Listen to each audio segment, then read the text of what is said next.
Terima kasih Bapa, kami percaya Engkau Tuhan yang sanggup melakukan segala perkara di hidup kami. Dan tidak ada satu pun rencana Tuhan yang gagal atas hidup kami. Kami buka hati bagi firman-Mu dalam nama Tuhan Yesus. Sama-sama katakan amin. Tepuk tangan buat Tuhan Yesus, saudara. Silakan duduk. Puji Tuhan, saudara diberkati. Amin. Ternyata dari kesaksian seorang Frankie Kuncoro itu tidak mudah ya. Menciptakan lagu yang lahir dari hati, dapat tantangan. Tadi kenapa saya bisikin dia itu lagu saya? Karena saya lihat saudara semua kan nyanyi toh. Itu saudara kan sudah dengar di mesbah doa kan. Dia tuh kayak bingung gitu. Ini lagunya siapa ya? Jadi sebelum dia menghina, saya kasih tahu dulu. Saya kasih tahu dulu dia supaya dia tahu gitu ya. Jangan nanti dia bilang itu tadi lagunya siapa ya, kok jelek begitu gitu ya. Sesama pencipta lagu jangan saling mendahului lah. Enggak, saya bukan pencipta lagu saudara. Saya ya kebetulan Tuhan berilah talenta sedikit dari apa yang Frankie punya. Suami saya itu dia pintar main musik, dia bisa solmisasi, tapi dia nggak bisa cipta lagu. Nggak bisa, tapi saya main gitar bisa, tapi cuma kunci GAD, kayak E-beat itu ya. Tapi saya kalau bikin lagu nggak pernah catat-catat saudara, tiba-tiba langsung jadi. Ya, mujizat-Mu masih terjadi, tiap hari selalu terjadi. Coba nyanyi sama-sama. Mujizat-Mu masih terjadi, setiap hari selalu Frankie enggak tahu itu. Enggak tahu kan? Itu lagu saya loh Frankie ya. Lagu saya supaya jangan dihina lagi. Jadi kalau saya bikin lagu ya jadi itu langsung Tuhan kasih saudara. Tapi semua untuk kemuliaan nama Tuhan. Tadi kita sudah dengar bagaimana kesaksian ternyata dihina, ya direndahkan, bahkan rasanya tidak mungkin. Ya jadi kalau saya nanti bikin lagu ya di sana, di sini, di situ ya supaya lebih kreatif gitu ya. Tapi ketika Tuhan yang berkarya, ketika Tuhan memakai seseorang itu memang ya siapa kita. Tapi di tangan Tuhan kita menjadi sesuatu yang luar biasa. Kita lihat bersama Keluaran pasal 4, ayat ini tadi saya dapat ketika Frankie bersaksi saudara. Sekarang dia dipakai Tuhan, luar biasa. Dia baru landing loh ini tadi dari seminar di Palembang ya Kia. Dan sekarang udah datang di sini. Keluaran pasal 4 kita lihat ketika Musa pertama kali mau dipakai Tuhan. Jangan pernah rendahkan dirimu, jangan pernah merasa bahwa nggak ada apa-apa saya ini yang bisa saya pakai. Semua orang yang tadinya juga mau dipakai Tuhan itu ya memang nggak ada apa-apanya. Tapi Tuhan yang luar biasa sanggup memakai hidup kita. Baca bersama. Lalu saut Musa, Keluaran pasal 4. Ya, Keluaran pasal yang keempat, lalu saut Musa, bagaimana jika mereka tidak percaya kepadaku dan tidak mendengarkan perkataanku, melainkan berkata, Tuhan tidak menampakkan diri kepadamu. Waktu Tuhan menampakkan diri kepada Musa, Tuhan bilang kamu pergi. Sampaikan apa yang aku sampaikan kepadamu, peringatkan bangsa itu tentang semua firman Tuhan.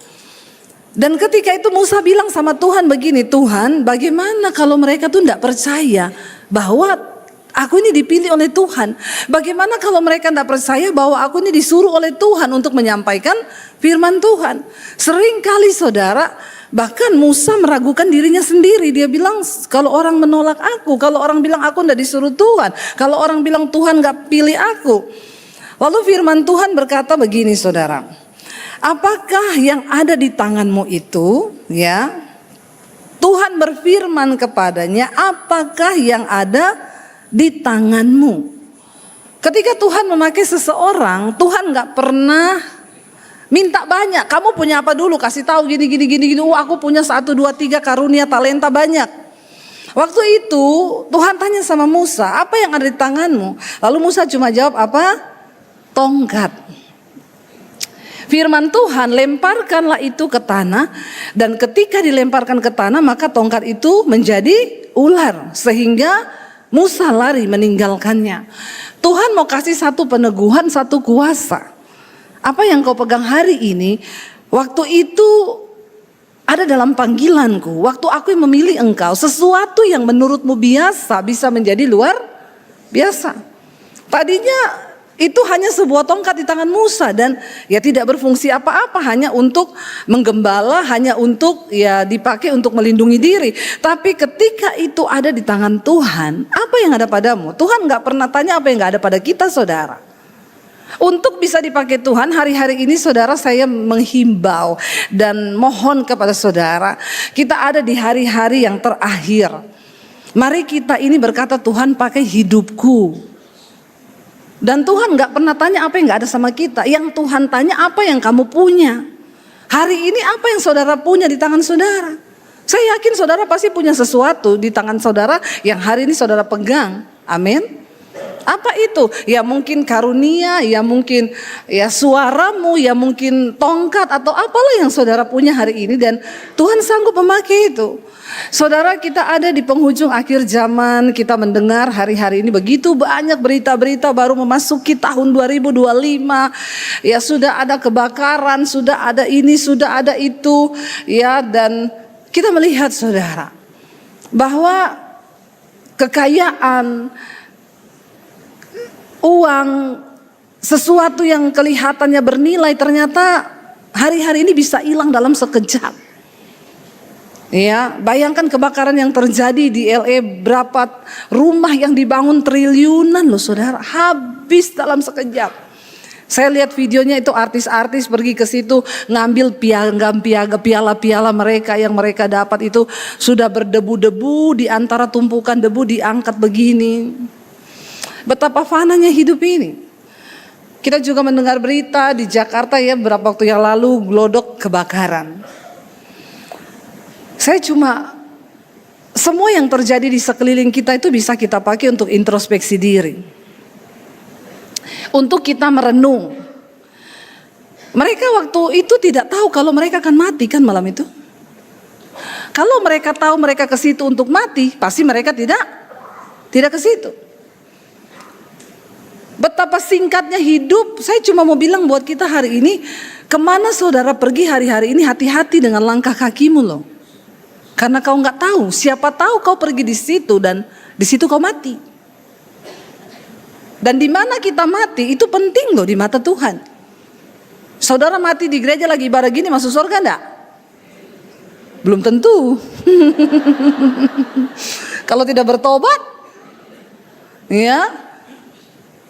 Tapi kan setidaknya kita ada satu usaha untuk hari-hari ini membangkitkan iman kita, mau mendekat dengan Tuhan, ya kita karena kita nggak pernah tahu kita tuh kapan matinya, nggak pernah tahu.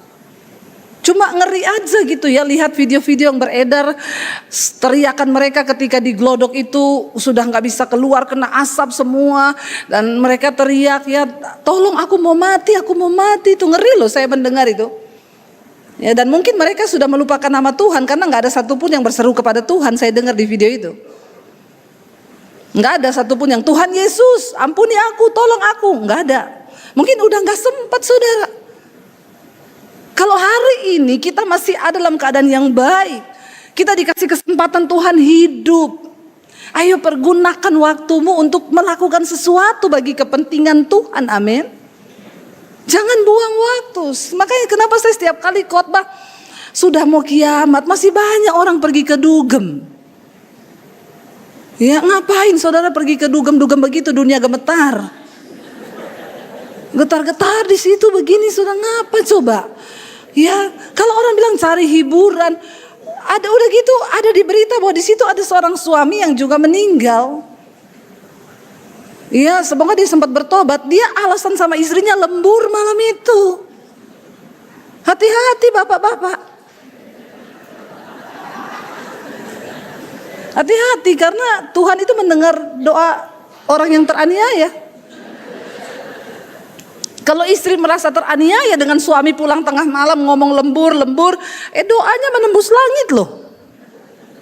Makanya jangan kau sering-sering aniaya istrimu bapak-bapak, amin. Coba bapak-bapak tolong melihatnya sama saya biasa aja. Juga ibu-ibu. Belum selesai saya Pak, saya akan tambahin juga ini. Juga ibu-ibu. Coba alasan lembur loh, lembur. Lalu tinggal jenazah. Bahkan ada beberapa yang sudah tidak ketemu jenazahnya karena sudah menjadi debu kayak dikremasi. Mengerikan saudara, kita nggak pernah tahu kapan kita mati. Tapi selama kita masih hidup, ayo kita ini berpikir apa yang aku bisa beri bagi Tuhan. Talenta sekecil apapun yang kita miliki hari ini, persembahkan itu bagi Tuhan. Karena ketika kita setia dalam perkara yang kecil, maka kita akan diberi perkara yang besar. Saya juga jadi pengkhotbah nggak langsung khotbah di depan banyak orang begini. Saya dulu khotbah dari sel-sel grup yang kecil-kecil. Saya ingat pertama kali saya disuruh khotbah itu di pertemuan pendoa syafaat. Karena dulu pelayanan pertama saya itu pendoa syafaat. Saya dulu kalau ada pendeta berkhotbah, saya berdoa di belakang mimbar. Jadi setiap ibadah itu sebelum mulai kami sudah berdoa, ibadah 2 jam, saya berdoa 2 jam di belakang mimbar, nggak terlihat. Saya disembunyi di belakang, kami berdoa menopang ibadah itu saudara. Ya mungkin karena itu sampai urapannya untuk pengkhotbah kena juga ke saya sedikit.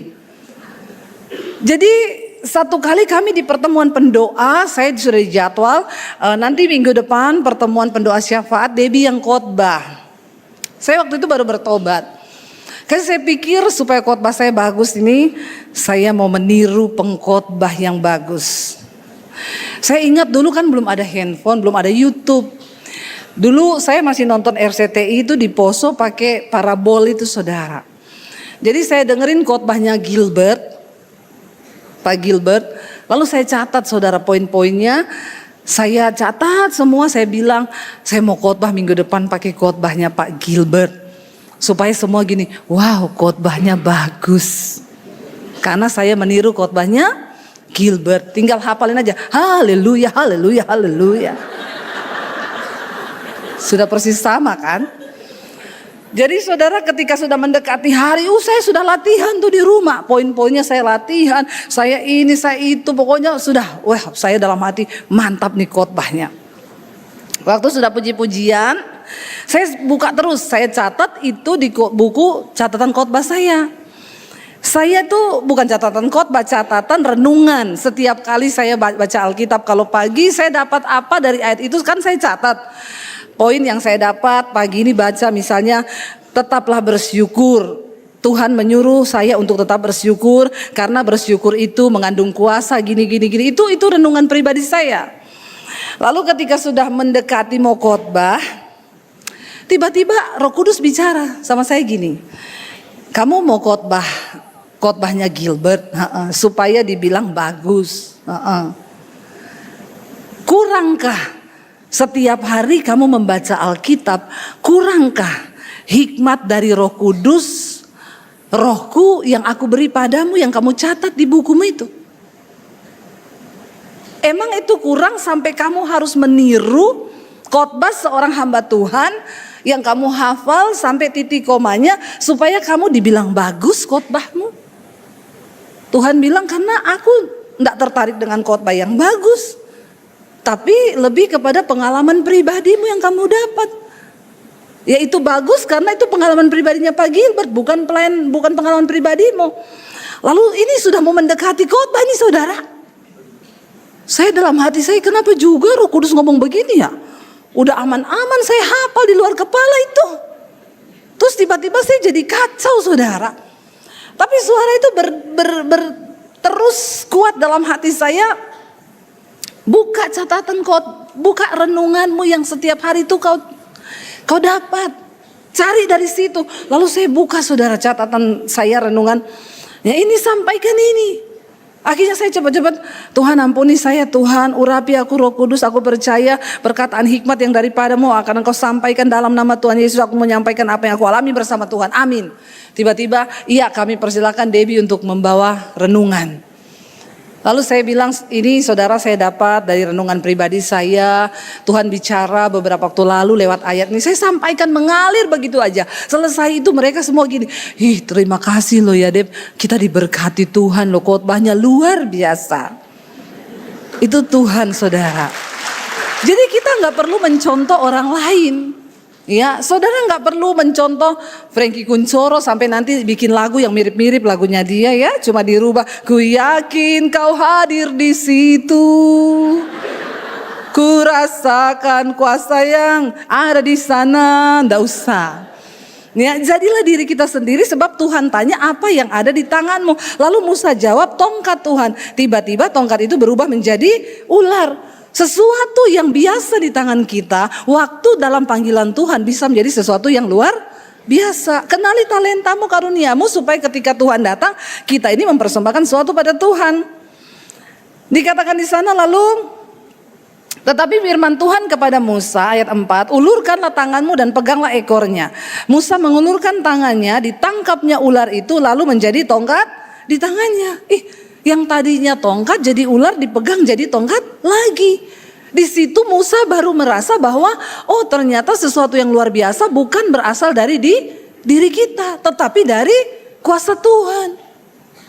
Bukan karena Frankie Kuncoro, bukan, tapi karena hikmat yang Tuhan beri buat dia, talenta, dan dia mau setia. Coba bayangkan ketika lagu Ku Yakin Kau Hadir di Sini diprotes, dibilang gak kreatif, lagu kok gitu aja, mau jadi kayak Jeffrey H. Chandra. Saya gak bisa bayangkan kalau Frankie cipta lagu kayak Jeffrey H. Chandra. Ya, itu akan beda. Tapi dia menjadi diri sendiri dan dia setia walaupun diejek, walaupun apa, dia tetap bikin lagu ya Ki ya. Tetap bikin lagu walaupun dikasih bukan alat rekaman yang bagus tapi mesin air. Tapi Sanyo sama Sony beda tipis ya, cuma beda di O. Ya, jadi O dan A gitu ya. Tapi bisa jadi karena dia mau setia dengan apa yang ada dia punya.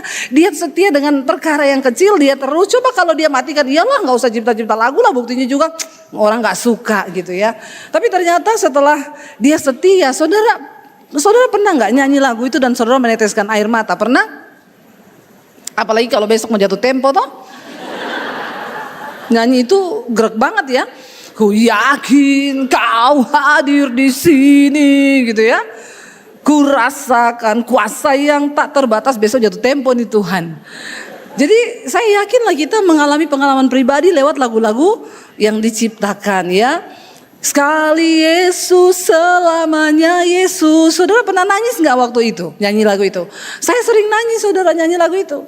Ya karena saya ingat bahwa apapun tantangan yang kita alami waktu kita sudah memilih Yesus, ya udah sekali Yesus, selamanya Yesus. Dan itu lagu benar-benar kan sebenarnya kalau mau dipikir kata-katanya kan cuma sekali Yesus, selamanya Yesus. Itu simple banget kan. Tapi waktu kita nyanyi dengan hati, dengan iman yang rasanya aduh aku udah mau ninggalin Tuhan, masalahku kok gak selesai-selesai. Tapi sekali aku udah pilih Yesus, aku akan tetap sama Yesus. Itu kan powerful banget kan. Walaupun tantangan depan kita berat, jadi lagu-lagunya bisa menjadi berkat karena dia mau setia dari perkara kecil dan Tuhan beri perkara yang besar. Lalu akhirnya ayat 5 berkata, supaya mereka percaya bahwa Tuhan Allah nenek moyang mereka, Allah Abraham, Allah Ishak dan Allah Yakub telah menampakkan diri padamu. Tuhan itu ketika memanggil seseorang, memilih seseorang, dia pasti perlengkapi dengan sesuatu. Jadi saudara gak usah takut, ya masa orang mau percaya sama aku ya. Waktu Tuhan memilih engkau, ada sesuatu yang luar biasa yang Tuhan taruh dan itu pasti akan membawa orang juga bisa mengenal Tuhan secara pribadi. Amin saudara. Lalu dikatakan begini, lagi firman Tuhan ayat 6, ya, lagi firman Tuhan kepadanya, masukkanlah tanganmu ke dalam bajumu, dimasukkannya tangannya dalam bajunya, dan setelah ditariknya keluar, maka tangannya kena kusta, putih seperti salju. Ayat 7, sesudah itu firman-Nya, masukkan lagi tanganmu kembali ke dalam bajumu. Musa memasukkan tangannya kembali ke dalam bajunya dan setelah ditariknya keluar, tangan itu pulih kembali seperti seluruh badannya. Wow, zaman itu orang kena kusta gak bisa sembuh. Tapi Tuhan menunjukkan kuasanya. Bahwa waktu Musa masukin tangannya di bajunya, dia tarik kusta, tapi setelah dimasukkan lagi sembuh. Saudara, bersama dengan Tuhan ada perkara-perkara besar yang akan engkau lihat dalam hidupmu ketika engkau mau berfungsi sebagai alatnya Tuhan di bumi ini. Saudara gak perlu jadi pengkhotbah. Sekali lagi, untuk berfungsi saudara gak perlu jadi pengkhotbah. Ya cipta lagu bolehlah coba-coba ya. Tapi saudara jangan nyanyi kalau saudara suaranya fals. Karena kalau saudara nyanyi suaranya fals, orang akan bilang pergumulanku berat. Tapi setelah mendengar engkau menyanyi, semakin berat pergumulanku. Jadi lebih baik kau berhenti menyanyi ya. Jadi jangan, kalau suaramu fals, kasih saja lagu itu buat Frankie Kuncor atau saya yang nyanyikan gitu ya. Jadi begitu saudara. Tapi ayo kembangkan apa yang ada dalam dirimu. Siapa tahu Tuhan bisa pakai itu. Saudara nggak perlu jadi pengkhotbah. Saudara sekolah Alkitab dulu, nggak perlu. Saudara baca Alkitab. Ketika ada temanmu yang sedang dalam masalah, lalu saudara rangkul dia dan engkau berkata, Tuhan mengasihi engkau loh. Karena kau tahu bahwa firman Tuhan berkata Allah itu turut bekerja dalam segala keadaan untuk mendatangkan kebaikan loh bagi hidupmu. Seringkali firman yang simple yang kita baca, yang kita hafal, seringkali orang itu gak pernah dengar loh. Dan waktu engkau keluar dari mulutmu dengan urapan Tuhan saudara, satu perkataan firman saja yang keluar, Alkitab bilang tidak pernah kembali dengan sia-sia. Hari-hari ini tuaian menguning. Tuhan mencari para penuai. Dan untuk bisa menjadi penuai, saudara gak perlu sekolah Alkitab dulu. Serahkan hidupmu kepada Tuhan, baca Alkitab. Lihat orang-orang di sekelilingmu yang membutuhkan Tuhan, rangkul, doakan dia. Tapi bapak-bapak jangan rangkul ibu-ibu, amin. Ya, jangan salah rangkul, bahaya juga ya. Lalu dikatakan di sana, ayat yang ke-9. Ayat yang ke-8, jika mereka tidak percaya kepadamu dan tidak mengindahkan tanda mujizat yang pertama, maka mereka akan percaya kepada tanda mujizat yang kedua. Dan jika mereka tidak juga percaya kepada tanda yang kedua, mujizat ini, dan tidak mendengarkan perkataanmu, maka engkau harus mengambil air dari sungai Nil dan harus kau curahkan di tanah yang kering. Lalu air yang kau ambil itu akan menjadi darah di tanah yang kering itu. Tuhan loh yang menyertai dia. Ayat 10, lalu kata Musa kepadanya, Tuhan, aku ini tidak pandai bicara. Musa ini memang berkelit terus saudara. Sudah dikasih Tuhan, dikasih mujizat, dia sudah lihat. Dia bilang lagi, tapi aku ini tidak pandai bicara. Tapi bisa bicara enggak? Bisa, yang penting bisa toh. Saudara ngomong gak pandai bicara, tapi saudara bisa bicara enggak? Malah cerewet kalau untuk hal-hal yang lain. Ya, kalau ngomong firman ngomong enggak pandai, tapi ngomongin yang lain, julitin orang, wah pintar sekali. Tapi bukan di sini, di sana ya. Semua di sini sudah bertobat kan? Insya Allah. Jadi saudara, Musa berkelit lagi, Tuhan aku ini tidak pandai bicara, aku tidak bisa ngomong Tuhan. Iya bagaimana aku bisa menyampaikan firman Tuhan? Aku tidak pandai bicara, dahulu pun tidak. Sejak engkau pertama berfirman, sejak engkau berfirman kepada hambamu pun tidak. Sebab aku ini berat mulut dan berat lidah. Musa itu gak suka ngomong, Musa itu orangnya diam. Dia nggak pandai bicara karena lidahnya berat, tapi tidak tulis berapa kilo di sini lidahnya. Ya, mulutnya juga berat. Artinya orang yang malas ngomong, pendiam. Kalau dipandang secara fisik nggak mungkin Musa dipakai Tuhan untuk membawa bangsa itu keluar dari perbudakan di Mesir. Tapi buktinya Tuhan pakai orang yang rasanya tidak mungkin. Jadi hari ini kalau saudara merasa tidak mungkin, percayalah mungkin Tuhan sedang memilih engkau. Musa bilang loh, aku ini gak pandai bicara, mulutku berat, lidahku berat. Kalau sudah alasan lidah berat mau bagaimana coba? Lalu Tuhan itu saudara namanya juga Tuhan. Tuhan jawab dia apa? Tetapi Tuhan berfirman kepadanya, siapakah apa? Yang membuat lidah manusia? Siapakah yang membuat orang bisu atau tuli? Membuat orang melihat atau buta? Bukankah aku yakni Tuhan? Mau bilang apa kau? Coba. Tuhan bilang, siapa yang ciptakan lidahmu itu? Siapa yang bisa membuat kau bisu? Jadi kau mau bicara atau jadi bisu? Lalu akhirnya ya Tuhan bilang, aku yang bisa membuat orang bisu, aku yang bisa membuat orang bisa melihat, membuat orang menjadi tuli, aku yakni Tuhan. Oleh sebab itu pergilah, aku menyertai lidahmu dan mengajar engkau apa yang harus kau katakan. Ayat 13 Musa masih ngomong lagi.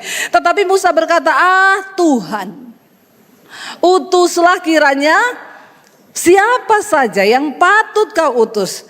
Maka bangkitlah murka Tuhan terhadap Musa dan ia berfirman, bukankah di situ Harun orang Lewi itu kakakmu? Aku tahu bahwa ia pandai bicara, lagi pula ia telah berangkat menjumpai engkau, dan apabila ia melihat engkau, ia akan bersuka cita dalam hatimu.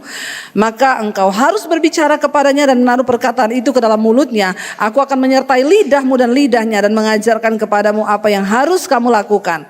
Ia harus berbicara bagimu kepada bangsa itu, dan dengan demikian ia akan menjadi penyambung lidahmu dan engkau akan menjadi seperti Allah baginya. Dan bawalah tongkat ini di tanganmu yang harus kau pakai untuk membuat tanda-tanda mujizat. Tuhan tetap pilih Musa, sekalipun di situ ada Harun yang pandai bicara. Waktu Tuhan menetapkan engkau, saudara, dia gak akan mengalihkan itu kepada orang lain, karena engkau yang dipilih Tuhan. Jadi hari ini biar kita menjadi orang-orang yang dipakai Tuhan. Dengan apa yang kita punya, apa yang ada pada kita, biarlah kita berkata, Tuhan ini kami, pakai kami. Ini kita memasuki Januari tahun 2025. Jangan jadi orang Kristen pengangguran. Bilang kanan kirimu, jangan nganggur kau. Tuhan udah mau datang. Ya, jangan cuma sibuk cari uang terus. Ayo mulai berfungsi bagi kerajaan Allah. Injili temanmu, injili keluargamu, injili siapapun yang kau temui, saudara. Dan bawa mereka untuk bertobat dan mengenal Tuhan secara pribadi. Maka saya percaya Tuhan menyertai kita. Tepuk tangan buat Tuhan. Ya, dan kita akan mempersiapkan diri untuk masuk dalam perjamuan, saudara. Ya, saya terus mengajak saudara, mari kita lebih sungguh lagi mencari Tuhan. Mari kita lebih sungguh lagi untuk hidup berkenan kepada Tuhan. Mari kita mau lebih lagi dekat dengan Tuhan, saudara, supaya ketika Tuhan datang kita ini bisa mempertanggungjawabkan hidup kita di hadapan Tuhan. Dan apa yang kita perbuat di dunia ini bisa kita pertanggungjawabkan.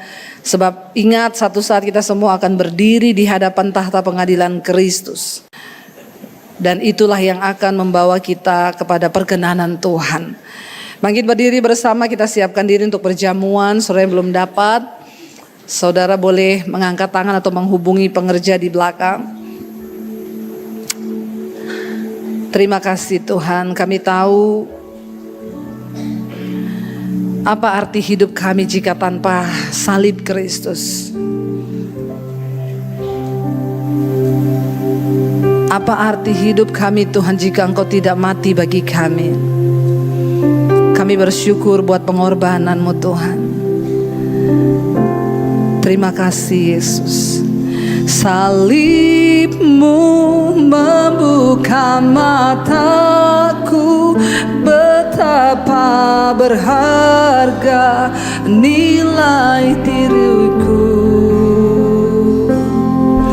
Menanggung semua dosaku, berikan hidup-Mu menggantikan diriku. Bukan karena perbuatanku, anugerah yang selamatkanku. Sekali lagi katakan, salib-Mu membuka mataku, betapa berharga nilai hidupku. Menanggung semua dosaku, berikan hidup-Mu menggantikan diriku. Bukan karena perbuatanku, anugerah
Saudara, tanpa pengorbanan Kristus kita tidak layak.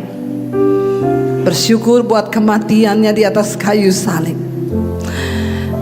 Perjamuan mengingatkan kita untuk terus mengingat akan penderitaan Kristus, akan apa yang Dia lakukan buat saudara dan saya. Sungguh salib Kristus menyadarkan kita bahwa betapa berharganya hidup kita di mata Tuhan. Karena itu hari ini, sekotor apapun hidupmu, mungkin engkau merasa aku tidak layak. Pengorbanannya, kematiannya saudara, membuktikan Dia begitu mengasihi kita. Hari ini mari kita datang pada Tuhan. Mari setiap saudara mengambil waktu sejenak, renungkan hidupmu, introspeksi hidup kita masing-masing. Sebab hanya Tuhan yang tahu, bahkan sampai kedalaman hatimu. Biar kita mengambil perjamuan dengan sikap hati dan hidup yang layak di hadapan Tuhan. Sebab perjamuan kudus adalah salah satu sakramen penting.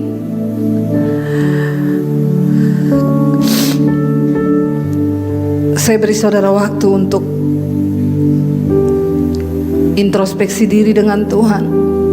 Akui setiap dosamu, mohon pertobatan di hadapan Tuhan.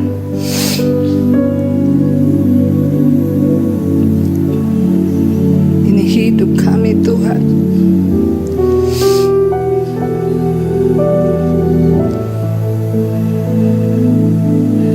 Yesus, apa arti hidupku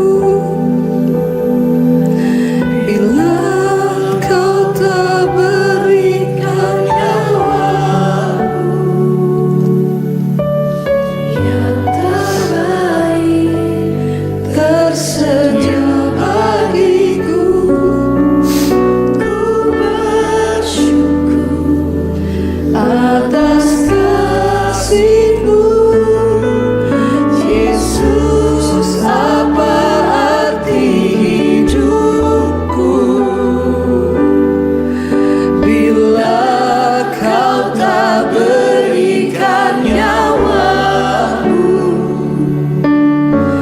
yang terbaik tersedia bagiku. Ku bersyukur atas kasih-Mu.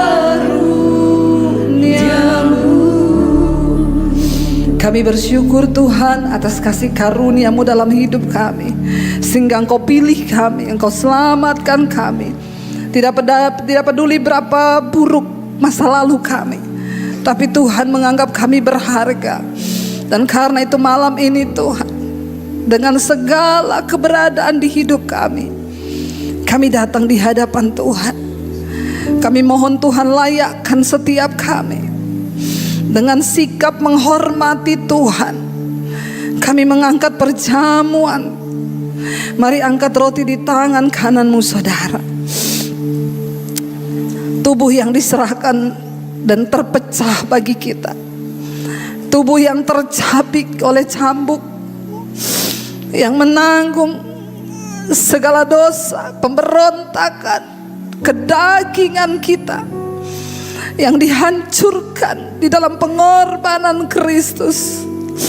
Dia yang telah menang atas daging, mengalahkan segala keinginan daging. Sebab barang siapa yang hidup menurut daging akan mati binasa. Tapi jika oleh Roh Engkau mematikan perbuatan daging, maka kau akan hidup. Dan Kristus telah menanggung segala maut yang harusnya kita alami. Dan karena itu Tuhan, kami bersyukur buat penderitaan-Mu, buat tubuh yang tercabik bagi setiap dosa kami. Terima kasih buat pengorbanan-Mu Tuhan. Terima kasih.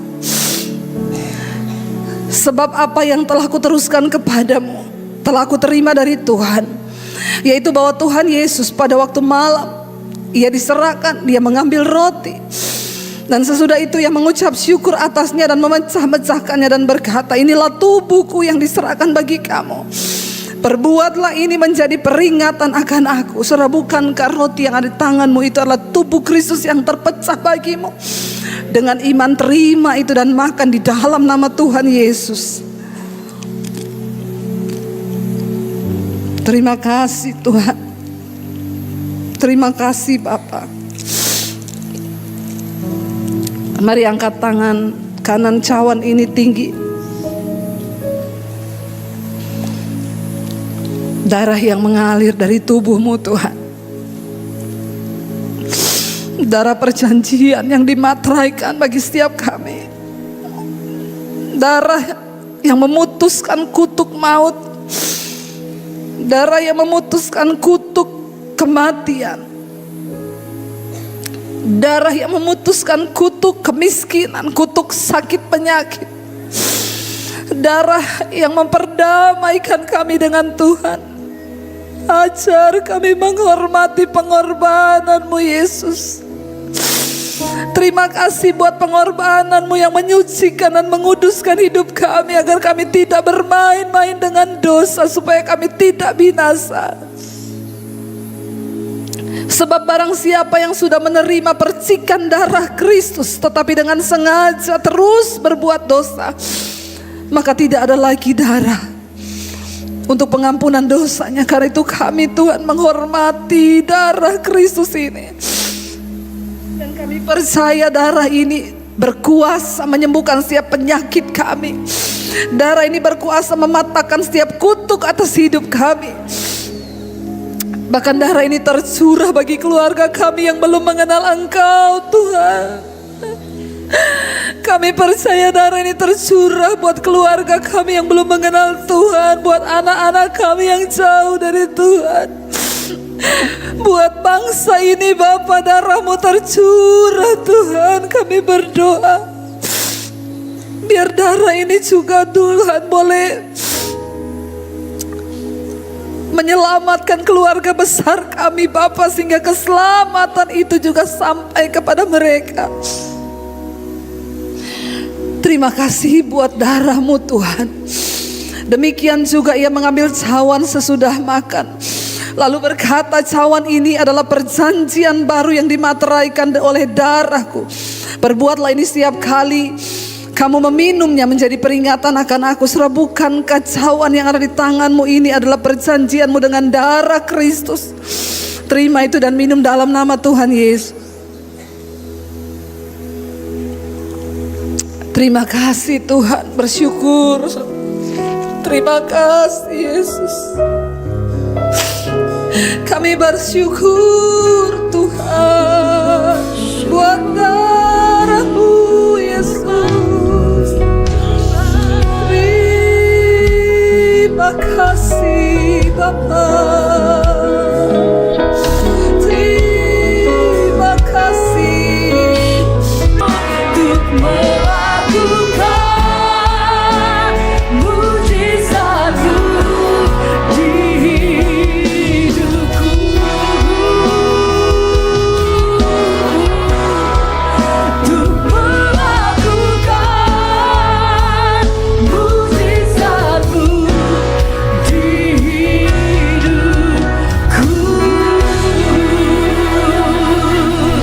sorak-sorai bagi nama Tuhan Yesus. Kasih karunia-Mu menyertai hidup setiap kami Bapa. Karena itu Tuhan, kami sungguh-sungguh mau hari-hari ini semakin mendekatkan diri dengan Tuhan, bahwa kami melekat kepadamu Tuhan. Karena kami tahu Engkau yang memberi kami kekuatan menghadapi setiap badai dalam hidup kami. Hari ini kami datang Tuhan, bagi setiap anak-anak-Mu yang menghadapi beban persoalan hidup yang berat, hamba berdoa, beri kami kekuatan untuk menjalani setiap proses yang harus kami jalani. Beri kami kekuatan untuk bertahan Tuhan bahkan menang dalam setiap pergumulan hidup kami. Kami tahu tangan Tuhan sedang melatih kami untuk menjadi anak-anak yang kuat. Kami tahu Engkau sedang melatih kami untuk berperang hari-hari ini. Karena tidak ada orang hebat yang dihasilkan dari kemudahan. Setiap kami yang kuat dihasilkan dari proses pergumulan, tantangan hidup yang berat. Namun kami berhasil melewatinya sebab Tuhan yang menopang hidup kami. Beri kami kekuatan Tuhan. Kami juga berdoa terus buat bangsa dan negara kami. Biar belas kasihan-Mu tercurah bagi bangsa Indonesia ini Tuhan. Kami terus menopang bangsa ini Tuhan. Pegang kendali atas bangsa Indonesia ini Tuhan. Ampuni segala pelanggaran di atas bangsa kami. Ampuni segala dosa pemerintahan kami Tuhan. Kami berdoa biarlah para pejabat yang ada di negeri ini, para pemerintah yang ada di negeri ini sungguh-sungguh orang yang takut akan Tuhan. Kami berdoa jauhkan bangsa ini dari segala dosa Tuhan. Sebab dosa adalah noda bagi bangsa. Sebab dosa dapat mendatangkan murka Tuhan atas sebuah bangsa. Kami berdoa ampuni bangsa kami Tuhan. Ampuni segala dosa. Dosa kenajisan, percabulan, korupsi, ketidaktaatan, dosa yang tidak menghormati Tuhan. Kami berdoa terjadi hujan pertobatan di atas Indonesia. Lawatan Tuhan tercurah dari Sabang sampai Merauke. Kami berdoa Roh Kudus bekerja. Tarik setiap orang-orang yang masih hidup dalam kegelapan. Tarik mereka untuk datang kepada kasih karunia-Mu ya Tuhan. Selamatkan bangsa kami Bapa. Selamatkan Indonesia Tuhan. Kami menangis di hadapan-Mu. Selamatkan bangsa ini Tuhan. Ampuni bangsa kami. Ampuni bangsa ini Tuhan. Biar Engkau dapati masih ada orang yang berdoa mempertahankan bangsa ini di hadapan-Mu ya Tuhan. Biar keselamatan yang daripada-Mu sampai kepada bangsa kami. Kami berdoa Tuhan buat pemerintahan kami. Berkati Pak Presiden Prabowo, Gibran, beri roh takut akan Tuhan dalam hidup mereka. Supaya setiap keputusan yang diambil sungguh-sungguh berasal dari Tuhan sendiri. Bahwa bangsa ini dalam pertobatan-Mu ya Tuhan. Perekonomiannya Tuhan pegang kendali. Jauhkan dari segala krisis, malapetaka, bencana. Jauhkan dari segala murka Tuhan atas bangsa ini. Kami berdoa Tuhan. Kami berdiri atas bangsa Indonesia. Selamatkan bangsa kami Bapa. Kami berdoa juga semua bangsa-bangsa di 5 benua Asia, Afrika, Amerika, Eropa, Australia. Tuhan berkati dengan hujan pertobatan-Mu Bapa. Menjelang kali kedua kedatangan Tuhan, biar hujan pertobatan tercurah. Dan orang-orang berbalik meninggalkan dosa dan bersujud di kaki Tuhan. Mengaku bahwa Yesus adalah Tuhan dan Juru Selamat. Terima kasih Tuhan. Menyerahkan seluruh hidup kami dalam tangan-Mu. Apapun badai, apapun persoalan yang sedang kami hadapi, kami tahu tangan Tuhan memegang kami erat. Kau berikan kami kekuatan untuk menjalaninya Tuhan. Berkati Tuhan juga tempat ini yang sudah diberi buat kami boleh beribadah. Berkati pemilik gedung ini, berkati semua yang ada di gedung ini. Juga mereka boleh mengalami hadirat Tuhan. Terima kasih Bapak, karena itu kami buka hati dan tangan kami. Biarlah kasih karunia-Mu tercurah atas hidup kami. Janji berkat-Mu terjadi atas hidup kami. Sebab kami menjadi orang-orang yang dilayakkan Tuhan untuk menerima janji itu. Pemulihan, keselamatan, kesembuhan terjadi atas hidup kami Tuhan. Karena itu Bapak Ibu, biarlah berkat, rahmat, anugerah dari Allah Bapa, cinta kasih Tuhan Yesus Kristus tercurah atas hidup-Mu, keluarga-Mu. Pekerjaan-Mu, keuangan-Mu dipulihkan oleh Tuhan. Kesehatan-Mu dipulihkan Tuhan. Bahkan penyertaan dari Allah Roh Kudus yang terus akan menyertai kita mulai hari ini. Bahkan sampai kali yang kedua Tuhan Yesus datang kembali menjemput setiap kita. Dan nama kita tercatat di dalam kitab kehidupan. Mari sama-sama katakan di hadapan Tuhan. Dalam nama Tuhan Yesus.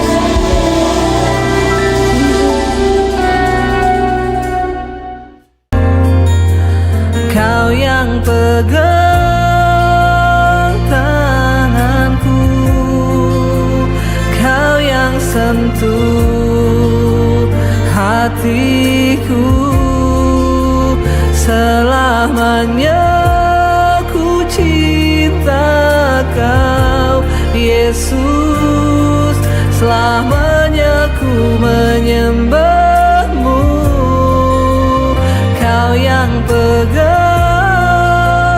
tanganku, Kau yang sentuh hatiku. Selamanya ku cinta Kau Yesus, selamanya ku menyembah.